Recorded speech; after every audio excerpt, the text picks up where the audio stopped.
Bueno, buenas tardes a todos. En primer lugar quería agradecer la iniciativa y a ti, Pilar, en persona, por la invitación, porque siempre es bueno hablar de campo y ganadería con la gente que convive alrededor. Y creo que es buena iniciativa porque muchas veces este sector que tenemos, hemos estado cada uno, hemos ido a nuestra bola. Muy pocas veces nos hemos unido, casi nunca. Muy pocas veces hemos consultado a veces con el vecino a quién le puedo vender mejor, porque a lo mejor el vecino piensa que si te dice a ti un precio tú vas a subir o vas a bajar. Bueno, pues ese problema que nosotros tenemos también lo tenemos con la administración.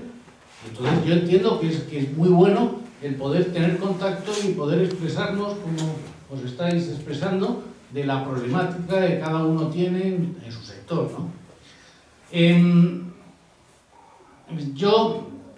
A mí me toca bailar con la más fea. Y os digo por qué. Porque yo, aparte de veterinario, aparte de ganadero, de vacuno en general, llevo ya más de una generación criando vacuno de lidia. Y el vacuno de lidia sabéis que políticamente es muy incorrecto.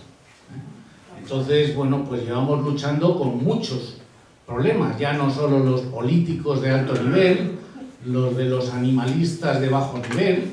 Bueno, pues seguimos luchando en esa guerra que al fin y al cabo yo creo que también es bueno, que nos hace incentivo para seguir luchando, y hablo en mi nombre o hablo en Mara Mayoral, que igual que yo estamos sufriendo estos hechos.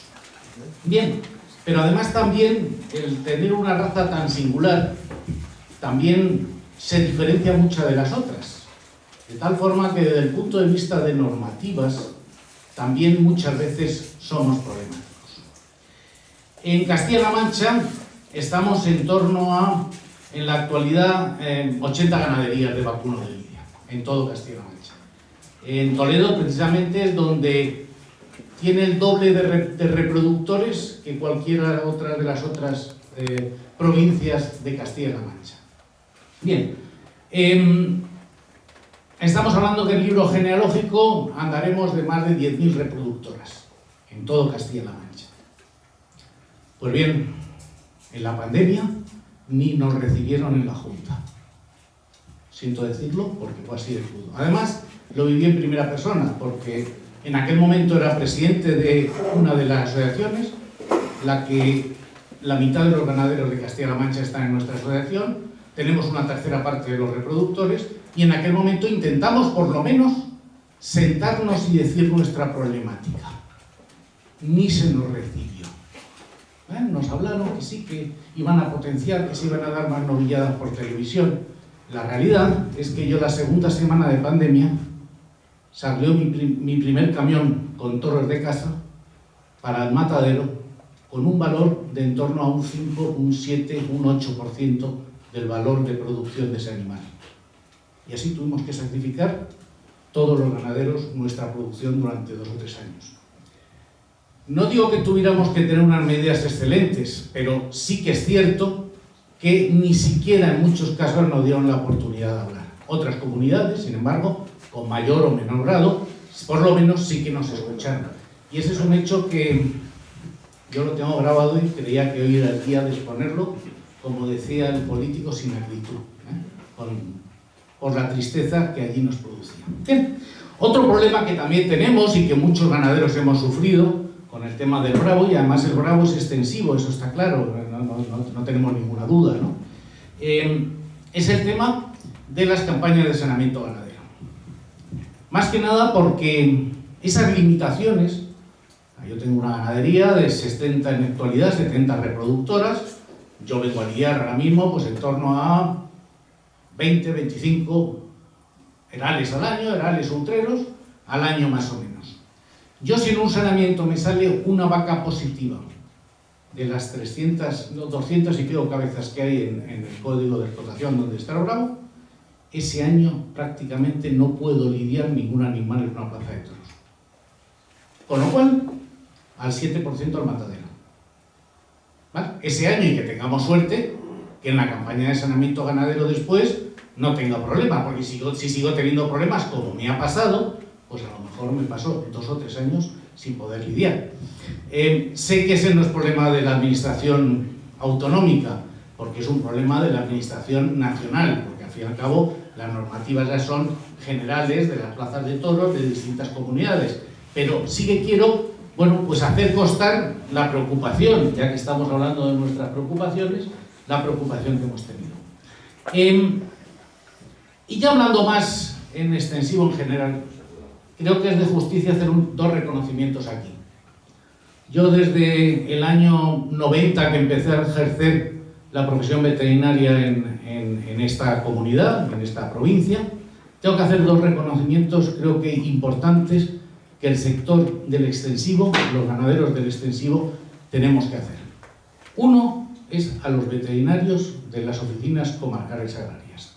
El 99,9% de esos veterinarios han colaborado con los ganaderos de forma tremendamente altruista.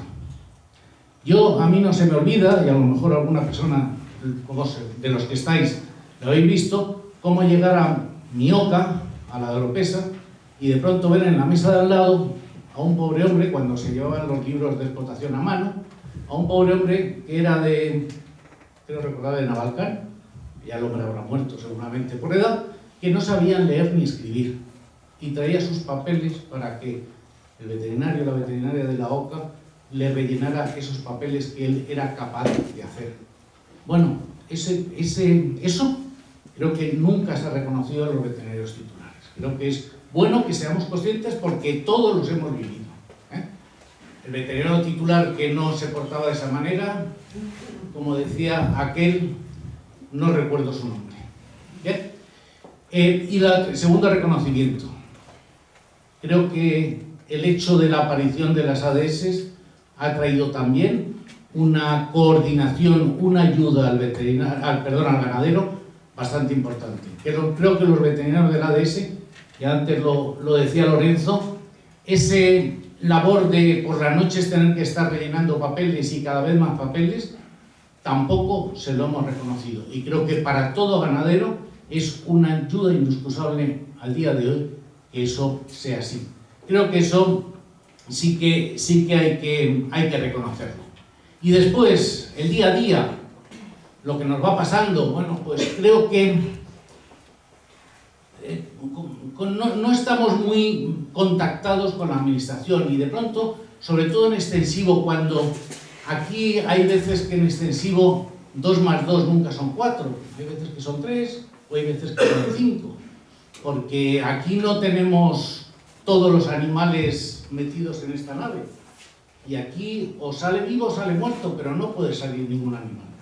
Cuando nosotros tenemos explotaciones, en muchos casos, con 300, 400, 500 hectáreas, en muchos casos con razas vacunas de carácter complicado, y nos llega un invierno como este, que ha sido excelente para el campo, pero ha habido semanas que no se podía entrar en las explotaciones, porque te atascabas de cualquiera de las formas. O sea, la visión, el repaso de los animales era de una manera, bueno, en mi caso no había forma de atravesar el arroyo, había que dar una vuelta de 15 kilómetros para poder llegar al otro lado. Bien, pues en algunas explotaciones, en plena palidera, etcétera, etcétera, en esos inviernos duros desaparecen terneros. Y desaparecen porque en muchos casos se mueren y resulta que están las alimañas, y las alimañas no las podemos tocar. La zorra, el tejón, la fineta, etcétera, etcétera, o incluso en algunos casos hasta perros asilvestrados que nos podamos encontrar, retira el cadáver. ¿Y qué hacemos?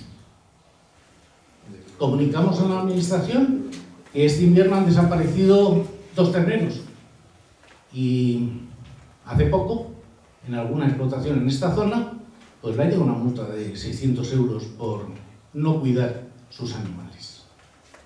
En otro caso, ha habido un robo con parte en la Guardia Civil,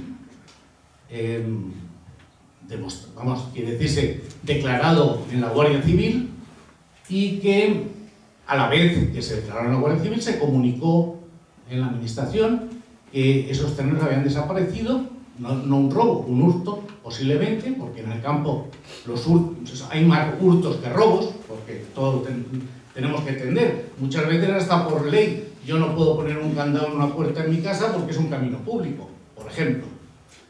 Ese ganadero declara la desaparición y le vienen los 600 euros de multa. Hombre, yo creo que hay que diferenciar tipo de explotaciones. No es lo mismo una granja de cerdos donde están todos controlados porque están en sus cubículos, o de vacas de leche donde se controla el 100%, mucho más que en explotaciones extensivas donde hay determinadas cosas que se nos pueden ir a mano. Yo sí que pido en eso que se nos pueda tratar de una forma distinta. Y algo más, ha habido dos cosas que me ha hecho gracia de lo de Agrata, perdona, de lo de Agrata. Decías del logo, por ejemplo, que tenéis problemas para utilizarlo. Yo he vivido la creación y la puesta en marcha del logo del vacuno de Lidia, de Fede Lidia. Fui uno de los pioneros, fui el vicepresidente de Fede Lidia cuando creamos el logo y he estado trabajando, hemos estado trabajando con ello unos años desde el inicio. ¿Y cuál era nuestro problema? Ya empezaron a comercializarse vacuno de Lidia con el logotipo. Y cuando empezamos a plantear que subieran 1 céntimo, 2 céntimos o 3 céntimos del valor de la carne, no para beneficio del ganadero, sino para pagar los trámites que tiene que conllevar, que son largos y amplios, el sector cárnico dice que no. No os quiero quitar la ilusión, pero que sepáis mi experiencia. O sea, yo os planteo mi experiencia, que vais a chocar con eso lo tenéis que defender por otro lado. Y luego hay un tema que con mi edad ya soy pesimista. Yo creo que todos vamos cumpliendo años y yo ya peino canas, no me salen muchas, gracias a Dios, pero bueno, algunas salen. El tema del cooperativismo en España no es porque aquí, que decimos, es que aquí no funciona. No. Vamos a ser realistas. No funciona en ningún lado. A mí siempre me ha dado envidia desde mis inicios profesionales, cuando he ido a ver explotaciones, incluso comercialización por ejemplo, de novillas en Francia, cómo funcionan las cooperativas. Eso es funcionar. Y la prueba está, y lo sufrimos, ¿no? Que cuando 2 cooperativas o 3 cooperativas dicen que cortan la carretera, la cortan al 100%. Allí sí funciona la cooperativa. Nosotros es una lucha que yo espero, y en eso sí que le voy a ver la parte buena, que con las nuevas generaciones eso cambie. Esperemos, porque la verdad es que hasta ahora yo, a modo de curiosidad, yo el año 90 o el año 89, aquí hubo una cooperativa en Oropesa que cerró, una cooperativa que tenía una fabriquita pequeña y demás, y hubo una oportunidad de comprarla a un precio muy asequible.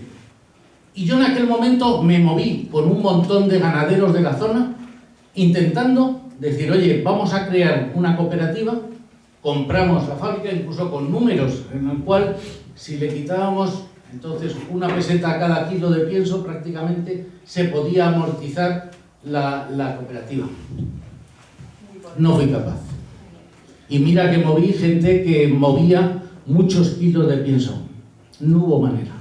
Esa es también otra parte. Y también optimista de lo que has comentado tú.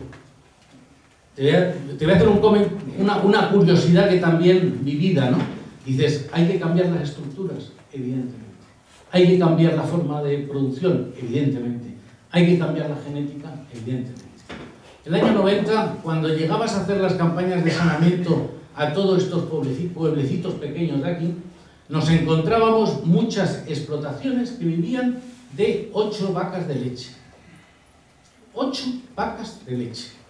Y cuando tú llegabas allí y le decías, mire usted se tiene que plantear cambiar el sistema. Usted así no puede vivir, se lo decíamos por pura afición y por pura vocación veterinaria. Y en aquel momento le decíamos a aquellos ganaderos que con menos de 50 vacas de leche no podía tener una explotación rentable. Nos miraban como diciendo, estos tíos están locos. Hoy día, si hablamos de vacas de leche, ¿con cuánto hablaremos? 150, 200...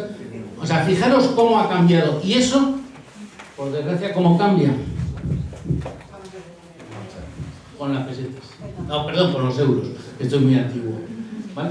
Bueno, pues es un poco lo que os quería expresar de mi experiencia y perdonar a los de la consejería si en ese sentido con el Bravo es que de verdad nos dolió a los 80 ganaderos bravos de Castilla-La Mancha, aquello ya bastante duro era nuestra vida como para que encima ni siquiera nos pudiéramos sentar. Es que además en aquel momento presidía yo la asociación y era el que intenté hacer algunas, y algunos de la administración que están aquí son conscientes de ello.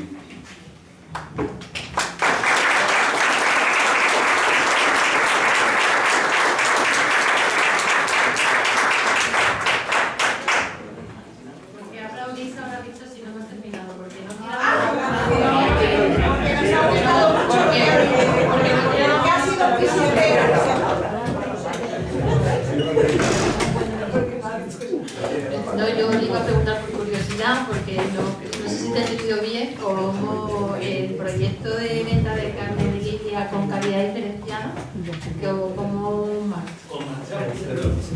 Con marchamo de calidad. Con marchamo de raza. Sí, sí. Con el marchamo el logotipo de raza autóctona. Porque la industria decía que ellos no querían comprar a más precio porque llevara el marchamo.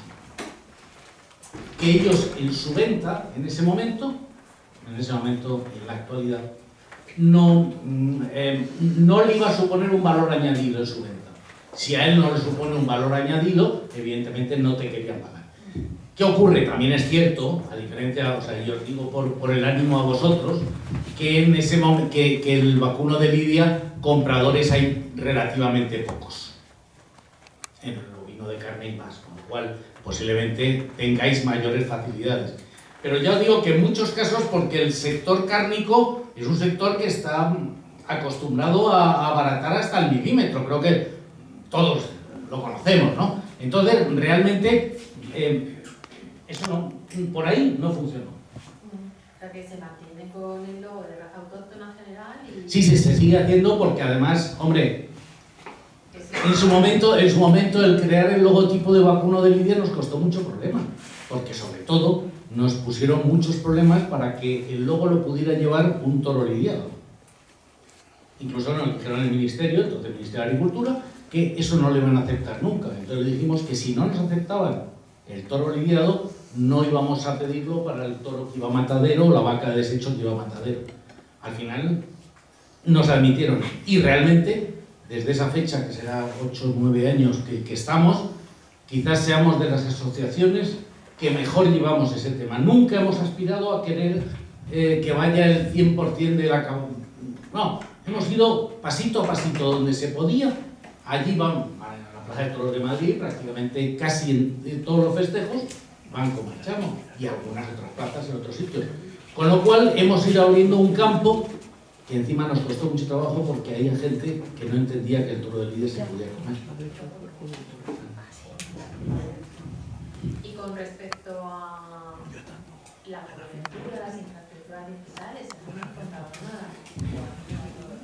Bueno, el vacuno de lidia es mucho más complicado. No, me refiero a tú como ganadero de explotación, el hecho de que puedas estar incomunicado con el veterinario, que no te puedas comunicar con la administración y bajarte un formulario. Ah, bueno, no, yo llevo funcionando online desde hace mucho tiempo. Sí, hombre, sí, me refiero que estás, no quería dar detalle, pero lo dejaban unas cuantas veces y estás en el coche y no ves por el WhatsApp. Es que no hay cobertura. En nuestra zona es que no hay cobertura. Nada más hay cobertura en la casa. Y además el que me puso el internet era muy divertido, del medio del campo, y decir, ¿qué contraseña pongo? Digo, pero usted ¿para qué va a poner una contraseña? Olvídese, ¿no? Pero realmente estamos en una zona, mira, es un tema que se me ha olvidado, que tienes toda la razón.